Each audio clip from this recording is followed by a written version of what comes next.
It's a great day to be Polish in Buffalo on Dyngus Day.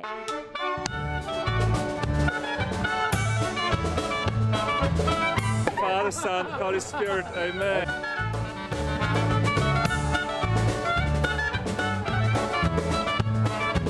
Live from the historic Polonia district in Buffalo, New York, the Dyngus Day capital of the world, it's Dyngus Day Diary. Celebrating the most unique ethnic cultural event of its kind, Dyngus Day Buffalo. Now here are your hosts, Autumn Lewandowski and Eddy Dobosiewicz.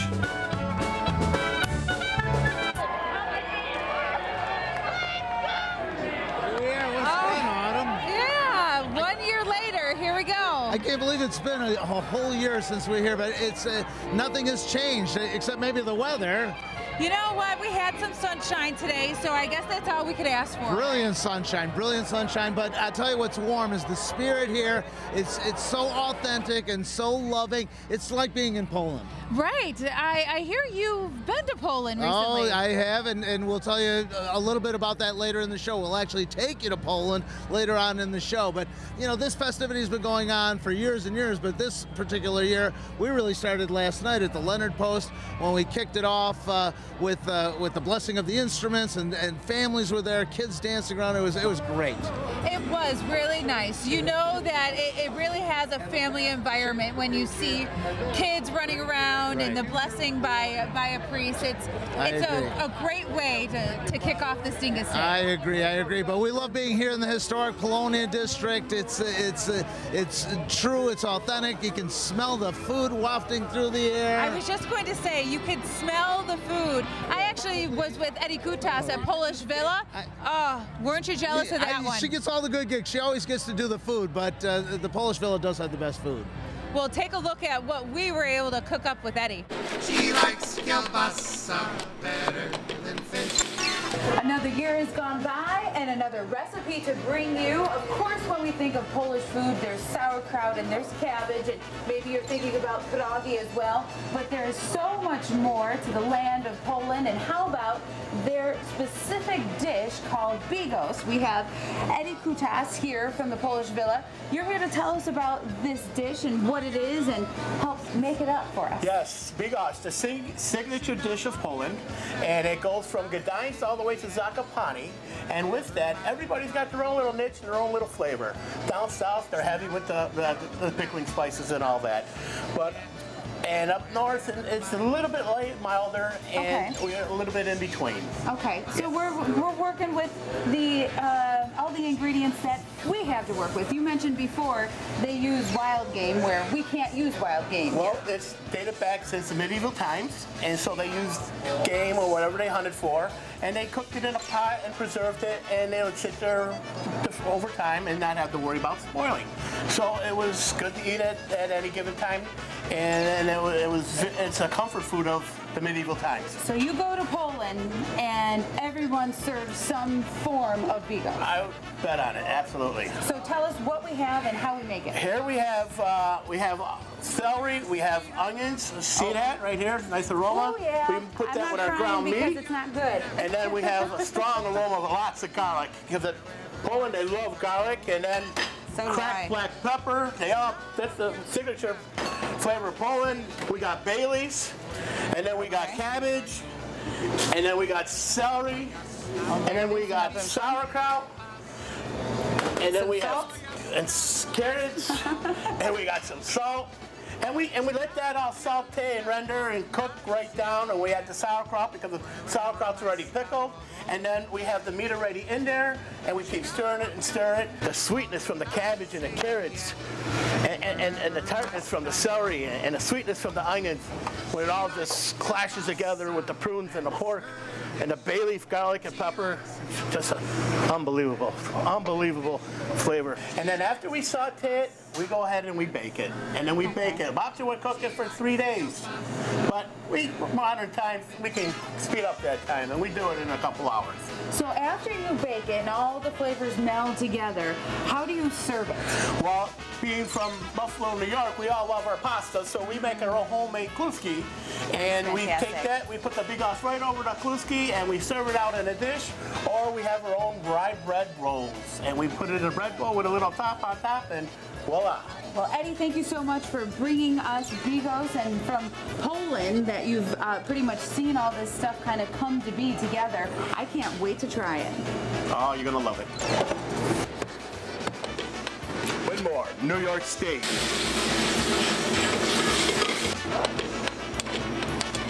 That's what it looks like. Ooh, so good. Smacznego. Thank you. Let's taste this.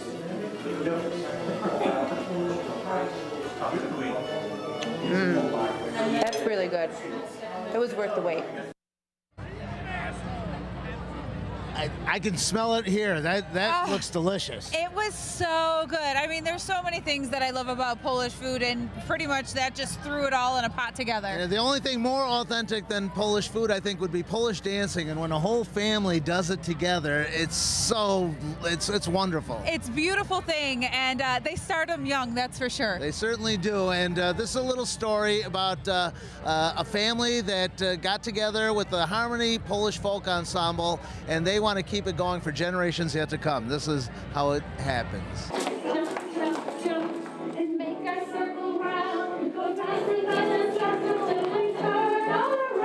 My daughter started dancing 15 years ago and was enjoying it very much. The parents in the group found that there was a need to expand the Polish heritage organizations and dance throughout the Western New York area. So we founded Harmony together, and we've run it as a family organization since its inception. In founding the group, we were able to pass that on to our children and now to my grandchildren. She's been in a costume since she was probably 4 months old when she did her first Dyngus Day. I danced the whole time I was pregnant with her, so she came out ready for dancing. It's mostly that sense of family and love and belonging that's so, so much a heart of Polonia. We learn things about our Polish cultures, different Polish foods, different Polish words. And I even got to be the Pulaski princess one year. And my friend Kara was close to competing this year, but she lost to another girl in a different group. It was a really hard contest, and I was lucky to win. I just love being the princess. New opportunities every single day. We've been around as long as the Dyngus Day Parade has, so it's kind of, we grew up together. We've been friends since birth. Emma loves having friends here, loves talking to people, and loves everything that having that costume on does for her. She embraces it and has a great time with it. We're learning new dances like every single day. We love dancing, and it's like my whole life. I just love that little Emma. I love her to pieces. Her little.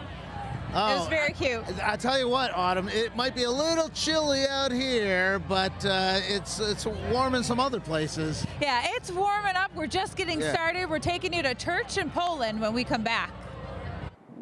Put down that remote. We're just getting started. There's so much more to come. Coming up, we'll take you to a church that just won't quit. And I believe and pray that this place will make special role for Diocese of Buffalo. Then we'll travel to a side of Poland your babcia never even imagined possible. All that and more when Dyngus Day Diary continues.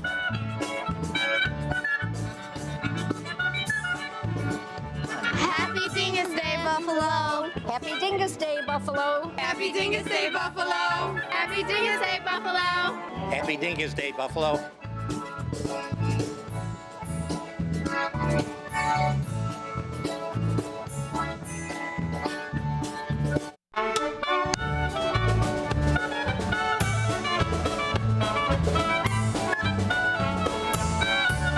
Welcome back to Dyngus Day Diary. Once again, here are your hosts, Autumn Lewandowski and Eddy Dobosiewicz. The energy just keeps on going. The parade just ended a little while ago, but it seems like the energy intensified. Oh, the parade is absolutely crazy. The different floats, everything that people are throwing from their floats, and of course, the super soakers people decide to bring too. Although today I think they kind of laid low on that, but the kielbasa was being thrown out. One year they were throwing out bread, butter lambs. You could get a whole meal just by watching the parade. Go to the parade and eat dinner. There was candy. I mean, a lot of kids get a kick out of seeing everybody go by as well. It's more and more fun every year. Fun parade. You know, what happens here, though, really is a result of the end of Lent, and the church and religion are such an integral part of the Polish community and Polish culture, and there happens to be one of the most beautiful churches right behind us, Corpus Christi Church. Hey, here's a little story about their history and about their future and their role in the community. In 1898, the Franciscan Fathers decided to build a church right in the heart of a rapidly growing Polish colony on Buffalo's east side. For the Polish people who live here like 110 years ago, and even who live today, when they came here to this church, they know that they can feel secure. They know they can pray in Polish language. They know they can go to confession in Polish language. But as the Poles blended into America, they left the neighborhood and the area declined. A decision was made by the Franciscans to close the church, but some faithful parishioners had other ideas. A group of people banded together and they called themselves the Friends of Corpus Christi. They found the Pauline Fathers who came and purchased our church, lock, stock, and barrel. Taking over a century-old church that the last owners were walking away from was no easy task. So, you know, this building is like 110 years old. The same the monastery, like 100 years old. Like every building needs something to repair. We have 2 new towers. We have 2 new chimneys. The last significant, huge thing we did was the restoration of the disputa over our altar. And now we have a million little projects that had to be done. No task too big, no job too small. They even changed the light bulbs. We ask people if they can sponsor 1 light bulb, and we put like 360 light bulbs in this church, you know. Making a spiritual difference, 1 light bulb at a time. Absolutely, yeah. More than just a restoration project, this church seems to have a special energy surrounding it, drawing people to it. And when I came here, it was just stunning. There's just something here that brings me here. In fact, for the first time since the New York Central displaced 600 families with its terminal construction in 1929, the parish base is now expanding instead of contracting. Because we're having more weddings than we're having funerals. But for the faithful flock, it's more than just stained glass windows and artwork. It's about history, legacy, and spirituality. There was always a story that the boys and girls in the school wrote letters to God and they put them in the cross. When they came and took down the steeple, there were no letters in the cross. 3 weeks later, I get a knock at the door of the rectory, and there's a man holding a board. And he said, "In the arms of the cross, we found the letters that remained." As we were putting them all back, a business card fell out, and on the business card it said, John Lubel. Our historian comes in and she said John Lubel was a metalsmith. He lived on Guilford. He worked on St. Anne's. He worked on City Hall and the old electric building. She said he dies in 1969. My phone rings, and on the caller ID, it says John Lubel. It was his grandson. And he called us to ask if his grandfather's card could go back in the tower. But we already made that decision to put it back. All of them went back. What do you think the future holds for this church, for this neighborhood? I think it holds a lot. I mean, a lot of things are changing in the area, and given it time, and coming to church every week, I do see younger generation coming back. The neighborhood didn't deteriorate overnight. It can't go backwards. It's a new world. Corpus Christi means the body of Christ. I think it's the heart and soul of the neighborhood. I hope that one day soon, this church and this neighborhood will be full of life and full of people who will live here. And I believe and pray that this place will make special role for Diocese of Buffalo and the city of Buffalo as well. When we return, we'll take a trip to Poland to find out what the excitement is all about. Rzeszów is one of the top who became like very important city in Poland. Plus, a few surprises of our own. Dyngus Day Diary will be right back. Happy Dyngus Day, Buffalo! Happy Dyngus Day, Buffalo! Happy Dyngus Day, Buffalo! Happy Dyngus Day, Buffalo!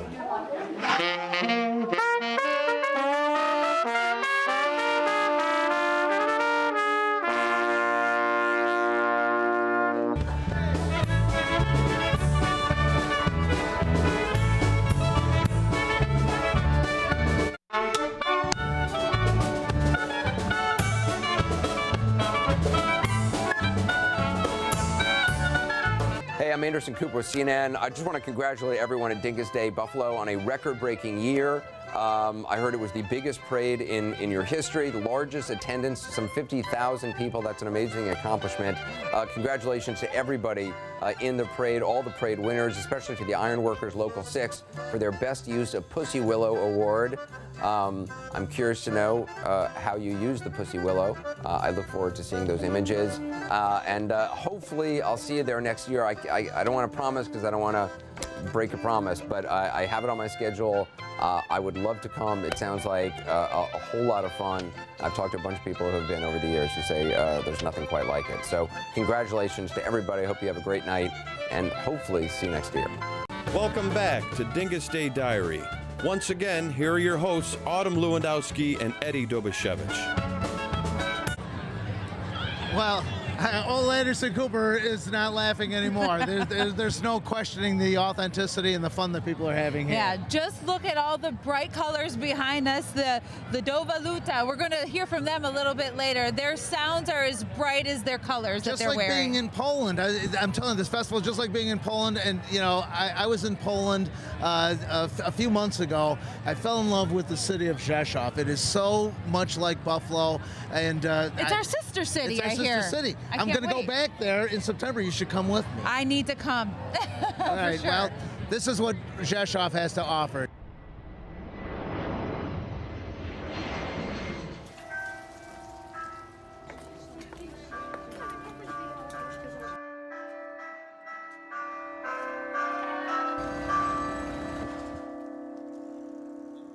This is a tale of two cities, Buffalo, New York, and Rzeszów, Poland, sister cities.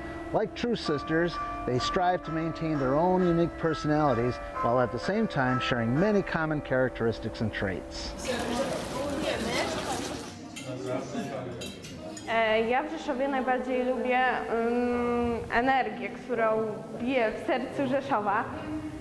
Heart, energy, power Rzeszów. In a formal agreement in 1975 under Mayor Makowski to make the Buffalo-Rzeszów Sister City compact. In the southeastern corner of Poland, near the Ukrainian border, sits the city of Rzeszów. Like Buffalo, New York, this blue-collar transport hub has experienced a reawakening. Maybe that's why they're sisters. We're a much younger city. We're a little baby compared to Rzeszów. Their royal charter was given to them by King Casimir the Great in the 1300s. So we were founded in Buffalo around 1800. Like Buffalo, Rzeszów has discovered that their past is a roadmap to the future, and young people are digging that vibe. The city of Rzeszów is increasing population. They're a city that's growing, so they're going on an ascendancy. Well, we're kind of, we're stabilizing our losses, but they have a much younger population. We have lots of students, so they also make it like very, very vibrant city. When you have young people in the city, they go places, they have fun, they are learning, and they also staying in the city. They're a big academic center, education, and so are we. And I think that's Buffalo's future. Education, medical discovery, and scientific work. Over the last few years, there's been a perception change in Buffalo. But in Poland, since the fall of communism, there's also been historical change, especially in the urban areas. Young people are flocking to cities. Is it like this all over Poland? Are cities like this growing, and are there lots of young people? Not really. Only big cities like Warsaw, Krakow. But Rzeszów is one of the top who became like very important city in Poland. What's so great about the cities? Well, that's where the action is. We have music festivals, we have galleries that we can display art. We have artists coming to us. In some cultural houses we have nice places to display their artwork. We have dancing competitions, singing competitions, and they're famous sometimes not only in Rzeszów but all over Poland. Don't forget the past. It shows us where to go. Having an understanding of what a great city Buffalo was, it's like a laboratory of preservation, and preservation means tourism. Whether it's about innovation, history, or just plain adventure, the only way to share an experience is to do it. I always tell my students, go and travel. Go and see the world while you can. You have a bucket list and you want to try to do it before you're not able to do it. You know, I don't end up like the old guy in the rocking chairs. I wish I could have gone here and I didn't. Please come to Rzeszów if you want to meet friendly people, happy and safe people. If you want to see some nice places like museums, we have Philharmonic. You can go in the suburbs of the city and see what is life like, not in Warsaw, Krakow, but in beautiful place like our city. Now that Buffalo has accepted the importance of its history and Rzeszów has embraced the significance of its future, the collaboration between these two cities bodes well for many generations yet to come. I'm telling you, Poland is the most beautiful place on earth. The people are so wonderful, and if you can't make it to Poland, then you should come to Dyngus Day because it's the next best thing. This is our friend Eddy Dobosiewicz from Hamilton, Ontario. Yes, hello. Part of Ludowa Nuta. Yeah, what does Ludowa Nuta mean? Ludowa Nuta means basically folk note. Folk note, so we are celebrating Polish culture by singing folk music, Polish music. And why are you guys here in Buffalo? Well, we've traveled all over the world, and this is the biggest, the largest ever Dyngus celebration in the world. And who's behind us now? What are they going to sing? Slavic, thank you so much. Everybody, thank you so much for joining us here for Dyngus Day Diary at the Dyngus Day Buffalo Festival.